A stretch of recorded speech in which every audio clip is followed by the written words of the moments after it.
भीमराव अम्बेडकर को नमन करते हुए, बहुजन समाज में जन्मे हुए तमाम संतों को नमन करते हुए, पाठशाला के संचालक श्रीमान टिंकू जी,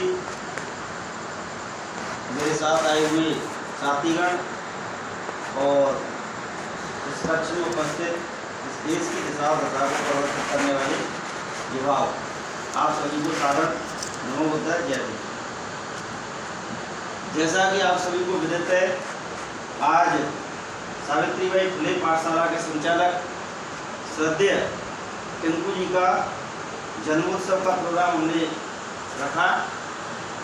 वैसे ऐसी कोई पूर्व इसकी योजना नहीं थी, लेकिन फिर भी हमारा ये नैतिक कर्तव्य है, युवाओं का अगर हमने साथ नहीं दिया, कहने का मतलब युवाओं ने युवाओं का साथ नहीं दिया तो फिर मिशन फेल हो जाएगा।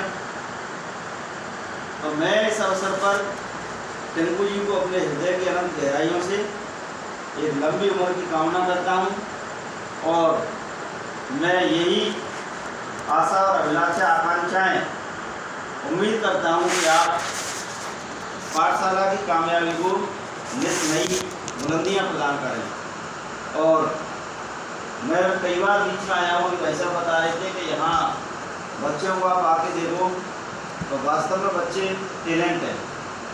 मैंने कई बार आकर के देखा है, खुद हमने एक टेस्ट भी लिया है बच्चों का मौखिक रूप से, तो बहुत होशियार हैं बच्चे।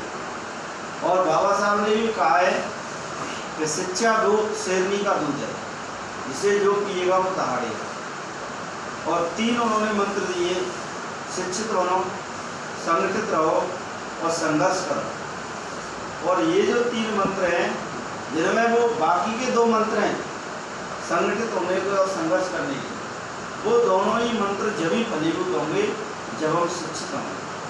पहला हमारा मिशन है शिक्षित होना। तो हमारे टिंकू जी शिक्षित होने वाले पहले पायदान को पूरा कर रहे हैं आप सभी के सहयोग से।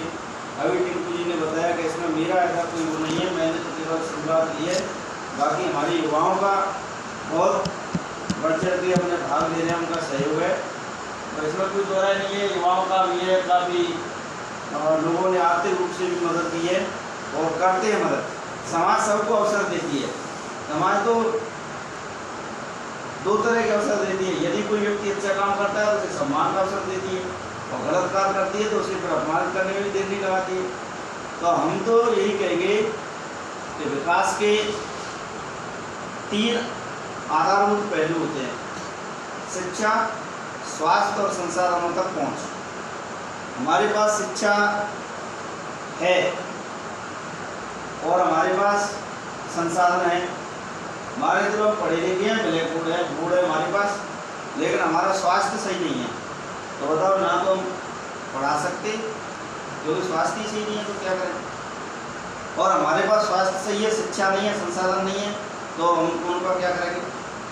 तो शिक्षा, स्वास्थ्य और संसाधनों तक पहुँच, तीनों ही हमारे पास उपकरण अच्छे होने चाहिए, तभी हम और अपने किसी भी विकास को प्राप्त कर सकते हैं। तो यहाँ पर तो सभी चीज़ उपस्थित है, हम सभी स्वस्थ भी हैं और हमारे पास संसाधन भी हैं और हम शिक्षित भी हैं।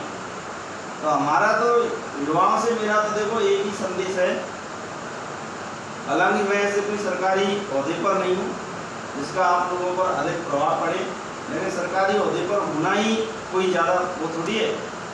कबीरदास जी किस ओहदे पर थे बताओ, उन्होंने तो रहस्यवाद का सिद्धांत दिया, जिसको लोग PhD कर रहे हैं उस पर। तो मेरा कहने का अभिप्राय ये है कि हमारे लिए समाज में, हमारी समाज में जितने विद्वान और विदुषी पैदा हुए उतना शायद कहीं पैदा नहीं हुआ।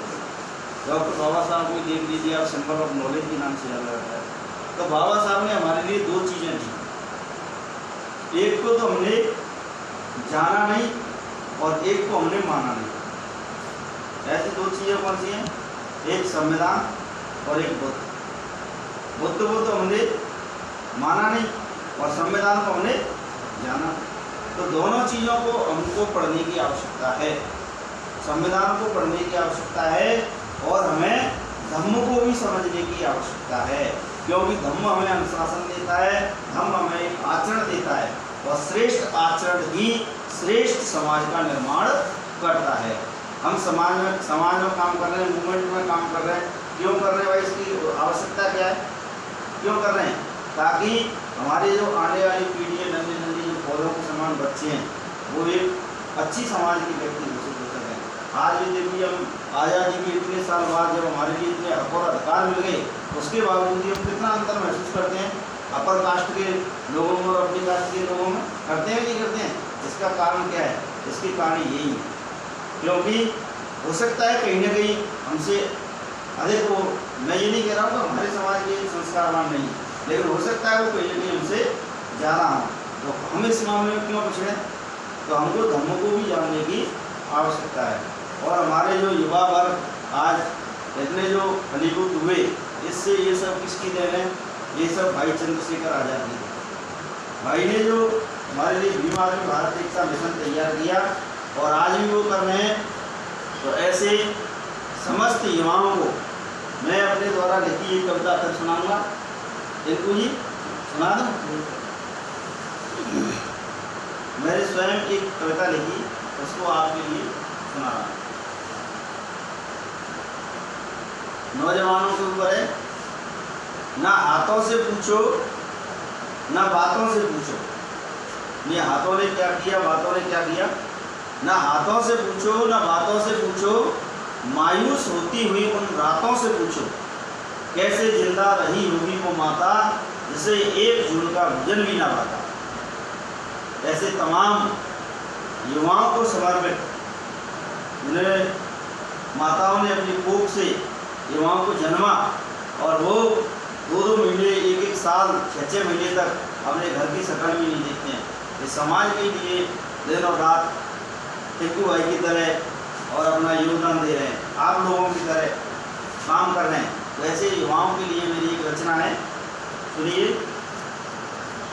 मेरे देश के, मेरे गांव के, मेरे वतन के नौजवान कितना करते हैं, दिन रात समाज सेवा में ही तो मरते हैं। मेरे देश के, मेरे वतन के नौजवान कितना करते हैं, दिन रात समाज सेवा में ही तो मरते हैं। जिनकी सुकृत्य का लगा एक ऐसा मेला है, सब सुख छोड़ धरा के भूख प्यास को भी झेला है। आप देखिए, अभी जब से पूरे जिले में हो रही है टिंकू जी पाठशाला चल रही है, आप लोगों के, आपके क्षेत्र का नाम हो रहा है, हमारे जिले के युवाओं का नाम हो रहा है। तो ये एक अच्छा कार्य, इसका मेला सा लग रहा है। तब मैंने 4 लाने लगी। जिनके सुकृत्य का लगा एक ऐसा मेला है, सब सुख छोड़ धरा के भूख प्यास को भी झेला है। बढ़ते कर्तव्य पथ पर आगे, बढ़ते कर्तव्य पथ पर आगे, न कभी भी डरते हैं। मेरे देश के नौजवान कितना करते हैं, दिन रात समाज सेवा में ही तो मरते हैं। मेरे देश के, मेरे गांव के, मेरे वतन के नौजवान कितना करते हैं, दिन रात समाज सेवा में ही तो मरते हैं। एक आंदोलन हुआ था हमारे SC और ST के लोगों का। वो आंदोलन बहुत बड़ा आंदोलन हुआ था, 1942 के आंदोलन की तरह आंदोलन हुआ था। उस आंदोलन की जो रणभूमि जिन 4 युवाओं ने तैयार की, और आज हम लोगों में वो एक तरह से ज्वार पैदा कर रहे हैं, आज़ादी का संचार पैदा कर रहे हैं। उन 4 व्यक्तियों के लिए मैंने लाइनें लिखी। चंद्रशेखर, विनय रतन, मंजीत नौटियाल और कमल वालिया की भी एक कहानी है। चंद्रशेखर, विनय रतन, मंजीत नौटियाल और कमल वालिया की भी एक कहानी है।